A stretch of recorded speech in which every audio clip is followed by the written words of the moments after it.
and then it will go into...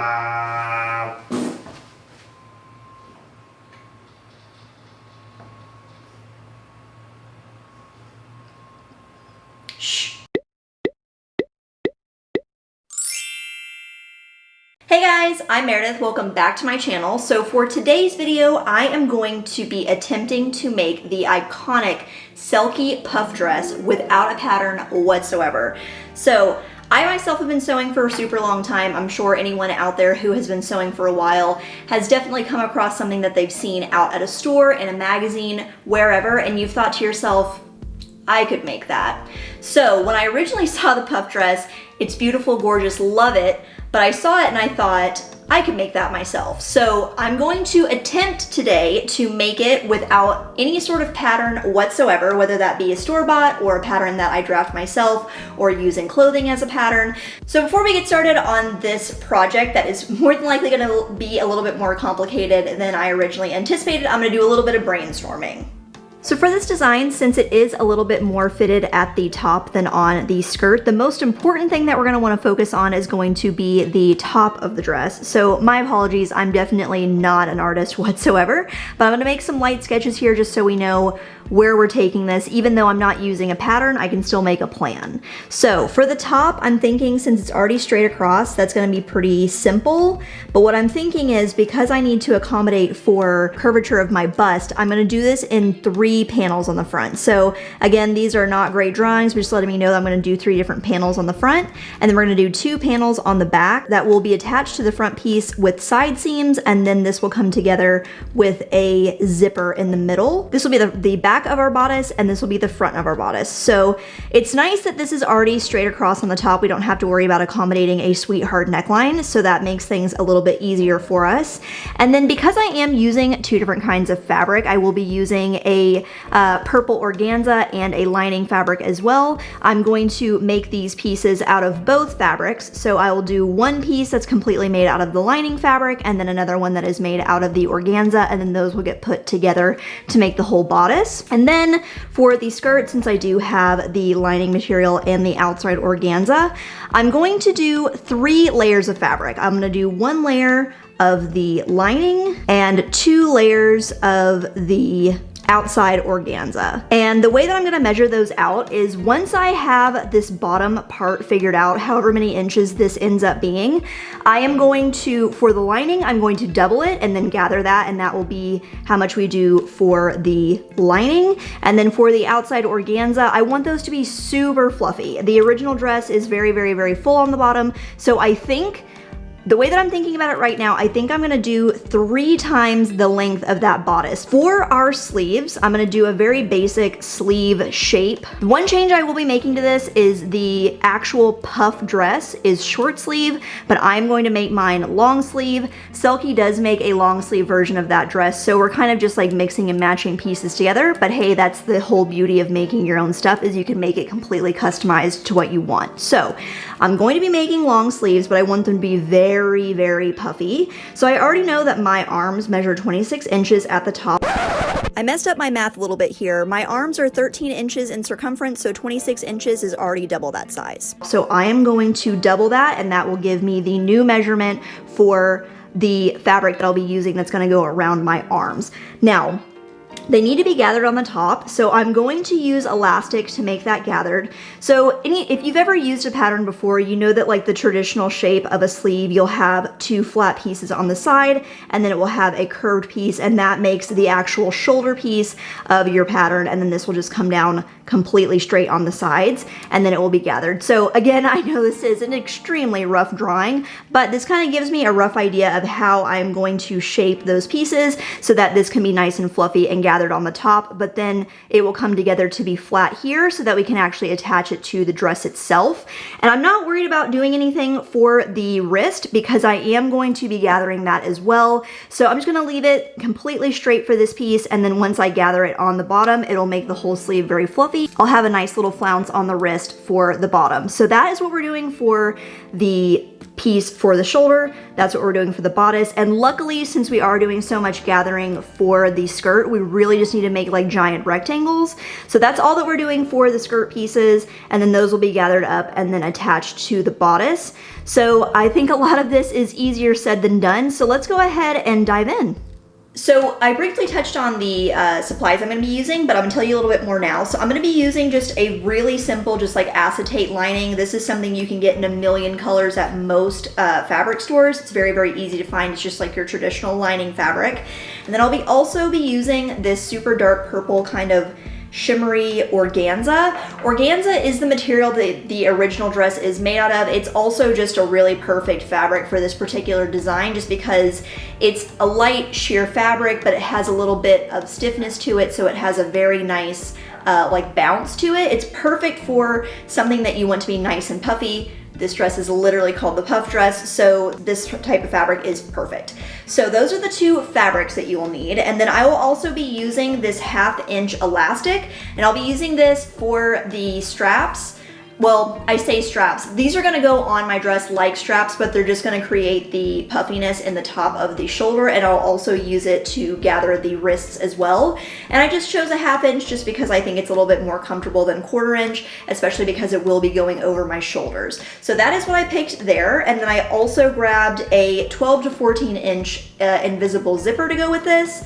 Now, if you've never used an invisible zipper before, I know it can seem very, very intimidating. I literally only used an invisible zipper in the last like month. I was just really scared that I was going to mess it up, so I never even messed with them. Let me tell you, these are so much easier to put on than a regular zipper. So I actually had originally gotten a regular zipper for this project, and I went back and exchanged it for the invisible because I think they're just so much easier to work with. You do have to have a special foot to use them, but I mean, it's worth investing like 10 bucks for the foot to be able to use invisible zippers. So that's all the supplies we need for this entire project. So I'm thinking, based on the things we talked about with our little brainstorming session, I think for the width of the top bodice piece, I think I'm gonna go with 9 inches. And the reason why I'm choosing 9 inches is just that measurement on me is going to cover my full bust and go down on the waist a little bit. I want to make sure I have some safety room in there. We have to remember that we're going to have seam allowance, so you'll have a seam allowance to finish the top, and then you'll also have seam allowance on the bottom to actually attach the skirt. So you're going to lose almost 2 inches anyway. So when you're measuring to figure out how wide you want your bodice to be, do keep that in mind. So I think what we're going to do first is I'm going to make the bodice piece just out of the lining. I'm not going to mess with the organza at this moment just because I really want to get the fit right on the bodice, because really for this dress the bodice is the only thing that's fitted. So it's going to be the base for the fit of the rest of the dress. So I want to make sure that that fits super, super nicely before we can move on to working on the skirt and working on the sleeves. So let's go ahead and start cutting into this lining fabric, and we're going to get the bodice started. All right, so I have my lining fabric laid out on a cutting mat, and I have my little rotary cutter here. So I am going to just cut this into a 9-inch wide strip.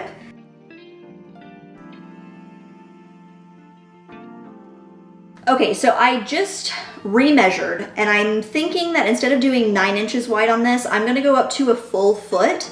I would just much rather have it be too large than too small, just because once I cut this, I can't make it any bigger. So I think just because I am so busty, I'm gonna cut this at 12 inches just to make sure that once it's rounded, I'm not losing so much that I no longer have a waistline. So I'm just changing it a little bit. I'm gonna cut these into 12-inch wide strips, and that will give me my top, and then we'll start putting everything together. So I just have this super lightly pinned on to the front because this is all one panel and we're trying to make it into 3 panels. So what my plan is that I have this pinned so that there's extra seam allowance on the sides.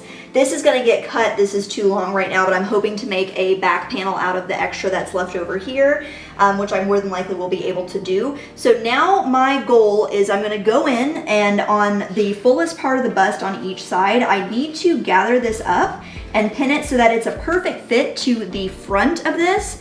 And then once that is pinned properly and everything looks good here, then I'll know that I can go ahead and sew that, and then this piece will be in the correct shape that it needs to be. I'm gonna get y'all zoomed in and show you the process for fitting this, and then we're gonna move on to making the back panels, which may need to be altered a little bit. Before you start pinning your bodice, I would highly recommend marking the middle of your fabric and then making sure that lines up with either the middle of your dress form or the hollow of your neck. And then once you start pinning, you should also mark the sides to make sure that the fabric stays nice and straight on the side seams. Making these initial marks will just make everything a lot easier later on down the line and will help ensure that the bodice stays as symmetrical as possible. Once you're happy with how everything is looking, you are ready to sew. Before you start sewing this, I would recommend taking a small pen or tailoring pencil and marking out exactly where you want those new lines to go. All right, so now I have the front piece of my bodice lining finished. So now that this is finished, it's time to add on pieces that are gonna make the back panels. I was already thinking that the back panels would need to be more narrow, and because we added the darts, they will need to be more narrow. So these were originally a foot wide. This panel was originally a foot wide. Now with the darts added in, it's about 8 inches wide. So now when I cut the pieces that will be the back pieces, I will cut them 8 inches wide and then just sew them on right here to finish everything off. And then I will just put it back on my dress form to measure out how much seam allowance I need to add in the zipper. And then we're basically gonna repeat all these steps over again for the organza. And then that will be it for the bodice. And then we'll move on to the rest of the dress. Once you're happy with the fit and you have created your organza version of the bodice, you are ready to pin them together with the right side of the organza piece touching the wrong side of the lining piece. Once those are pinned together, you can then sew them with one long stitch across the entire top of the bodice. Once a stitch is made, you can flip the organza layer over and top stitch both pieces together to make them more cohesive. All right, so it is the next day. The bodice is completely finished now. So now that this is done, we're ready to move on to the skirt. So the way that I'm gonna be doing that is I'm gonna be using the same lining fabric that I used for the bodice. I made a little panel here with the part that was left over. Now, I made a little bit of a misstep when I was getting my fabrics for this. So when I was going to pick out my fabric, I got 6 yards of the organza that's going over the top just because I had no idea how much I would need and I wanted to make sure I had plenty of that. I got 6 yards of that, and that is a 60-inch fabric, but I wasn't thinking and I only got 1 yard of the lining fabric, and this is a 45-inch fabric. So I'm going to make it work. It's gonna work out. It's just a little bit shorter than I would like it to be for the lining. So when you're going to get your fabrics, I would recommend that you get more than just 1 yard of lining, but that's what I have and I'm gonna make it work. I have this gathered up and I'm going to attach it to the bodice. And the reason why I'm attaching this first separately is I'm going to use this layer as my anchor for my zipper. I'm not going to attach the top 3 layers of the organza to the zipper. It's only going to be attached to this layer here. And then once this is attached, I'm going to add on 3 layers of the organza, and I'm going to do that 3 times the length of the bottom of this bodice. So I took my waist measurement. I will comfortably sit at a 37.5-inch waist. So the way that I'm doing this as far as like getting it prepared to put it together so that I know where the zipper is going to go and how much seam allowance I need for the zipper, I am measuring everything out at 39 inches. That gives me 1.5 inches extra. So if I do a 5/8 inch seam, that will take up that extra space, and that should give me a pretty much exact 37.5-inch waist. So that's ensuring that I have seam allowance for everything, and then that also ensures that I won't be uncomfortable when I put it on, or it won't be too small. Because the worst thing ever is when you go to put something on and it's too small to even go on, because if it's too large, we can always take it in. If it's too small, sometimes that's just it. There's nothing that you can do to repair it. So I am going to attach this, and then we'll move on to the actual fun part, which is the organza layers.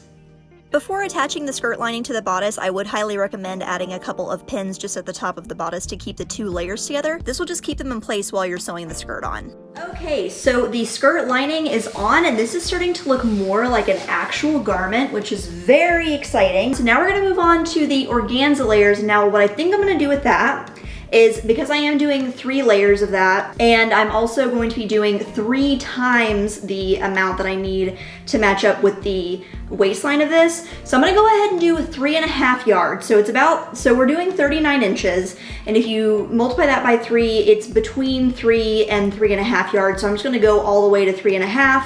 And then because I do have 65-inch wide fabric, I think what I'm going to do is I'm going to lay that into thirds and cut it into thirds. Those panels will more than likely be too long once I put them on, but I would really rather have them be too long and I have to go in and trim them down than it be like way too short and then I can't do anything about the length. That is my plan currently. If anything changes as I go through the process, I will let y'all know. But that is the plan for the top 3. So I'm gonna go ahead and get started prepping that fabric. To get all your fabric laid out into thirds, I would recommend starting by laying out your fabric on either a long table or the floor, and then fold over one side until about a third of it has been folded over. You can measure periodically to double check. Once you have a third laid over, just lay the other third over. This should leave you with one long strip of fabric that has 2 folds on either side. All right, so we're on to day 3 of working on this dress. I feel like I am making the world's slowest progress ever, but I am determined to finish this thing today. So, skirt is finished as far as the fabric is cut out, and I have it all gathered up. So when I originally cut this, I sewed all 3 layers together and basted it. And again, my basting method that I like to use is the highest tension and the highest stitch length. And that will normally start to gather up the fabric as you're putting it through. But when I had all 3 layers together, it really didn't pre-gather anything. At the time I was like, okay, no big deal, just hand gather. That was not working whatsoever. I think it was just too many layers of fabric. So I ended up taking that stitch out and then individually basting each piece separately and then gathering that, and I now have that all pinned together. The 3 layers are pinned together now. So instead of putting this on next, I think my next step is going to be adding the zipper to the pre-existing dress that we have right now. Again, it's just the bodice with the lining material attached to the bottom. So I'm gonna go ahead and put in the invisible zipper, and then I'm gonna try that on one last time, make sure there's no last minute tweaks that need to be done to the bodice as far as fit goes. And then I will mark where I want the skirt to actually be sewn on, because right now I don't really know. I have it on my dress form, but I feel like I need to actually put it on to see like where the top hits me, where the waist hits me, so I can know exactly where to put the skirt. I wanna make sure that I'm putting it in a good spot so that it is flattering for my waist, but also is the correct length and all that good stuff. So this is what my zipper foot looks like. It has channels underneath to guide my zipper while I sew. Once your zipper foot is on, you're gonna lay down your fabric with the teeth of the zipper lined up with the channel of the zipper foot, and then sew as normal. You'll want your needle to be as close to the zipper teeth as possible, so you may need to adjust your needle. Now that your zipper is on, you are ready to put on your organza skirt layers. Really take your time when you're pinning and sewing with this step, just because there are so many layers, you don't want to miss anything. Now that the skirt is attached, you do need to close up the back of the skirt by sewing up the different layers together, but you need to have access to the zipper as well, so only sew up to the bottom of the zipper. For the remaining bits of the back of the skirt that are right next to the zipper, carefully fold them under twice and sew them. It's an actual dress!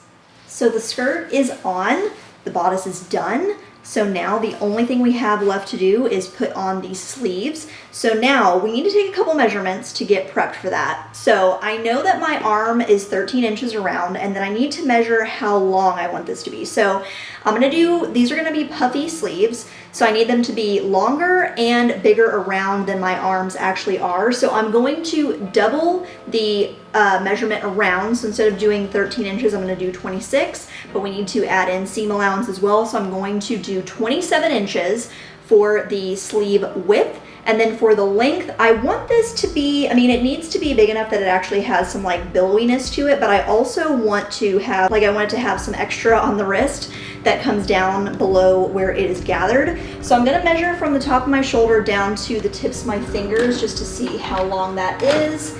I might add a little bit more, so let's see.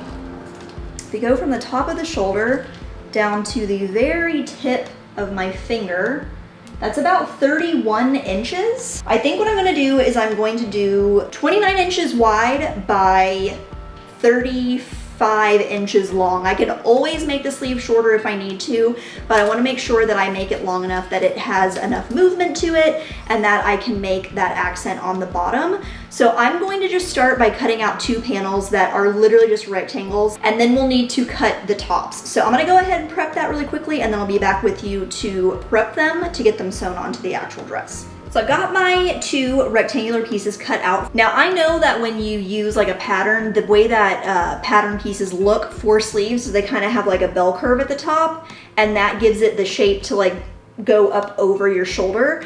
So I've taken a few measurements. Now I know that for this particular dress, I need 10 inches to be flat so that I can sew it right along the top of that dress so it's actually attached. And then what I'm going to do is fold over the part that would be rounded and have that be a channel to put elastic in. So the elastic will be anchored on the front of the dress, and then it will go into the channel around the top of the sleeve, and that will kind of gather the sleeve up so you've got some nice puff right here, but then it will be anchored to the top of the dress right here, and it'll have the elastic inside to make like a strap that will help hold up the top of the dress.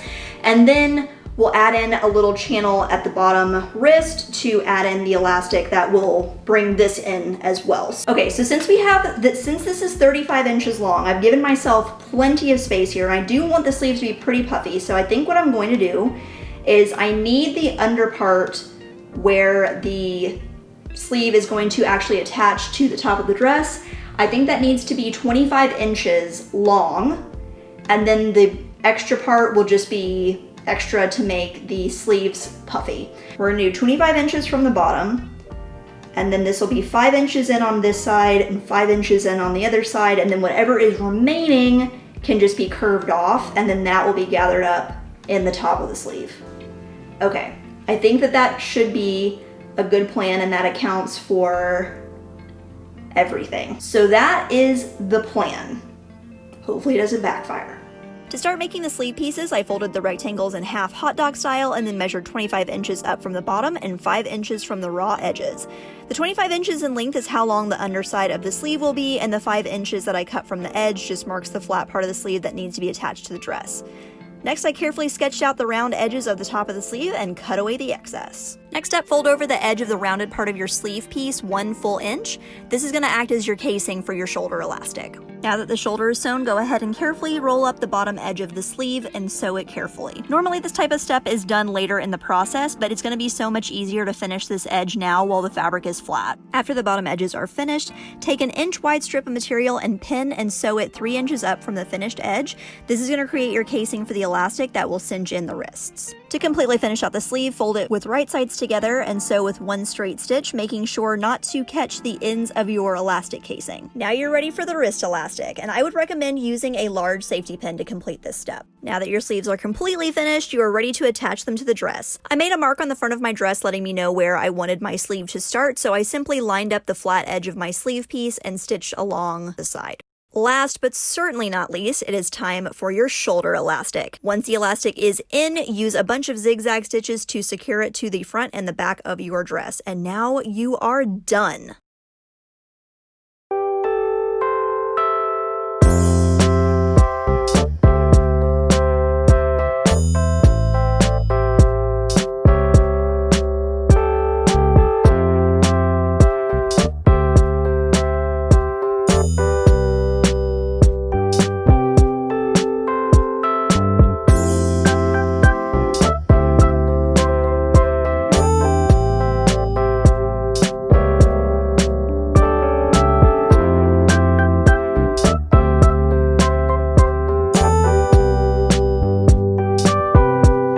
And just like that, my DIY puff dress is finished. It felt really good that I was able to make something completely from my own skills and my own things I've learned over the years to make a garment that I actually want to wear and I am excited to wear in public. I think this was a very, very good example of how complicated it is to make even garments that are considered to be simple. People go and buy dresses for parties or for events or whatever, and they don't think at all about what types of work goes into making that. They just buy it and they wear it. So I think that it's really good to take this time to remind myself how much work goes into every single piece of clothing that I wear every single day. I hope this gives you the confidence to attempt to do something like this yourself. I definitely have a huge confidence boost from completing this project. And as always, all of these supplies will be linked in the description below in case you want to buy the same fabrics or anything like that. If you like this video, please give it a thumbs up and subscribe to my channel. I do post videos every single week. You can also find me on Instagram. My handle is So Far From Ordinary, just like my channel. So I hope to see you there, and I hope to see you on the next video.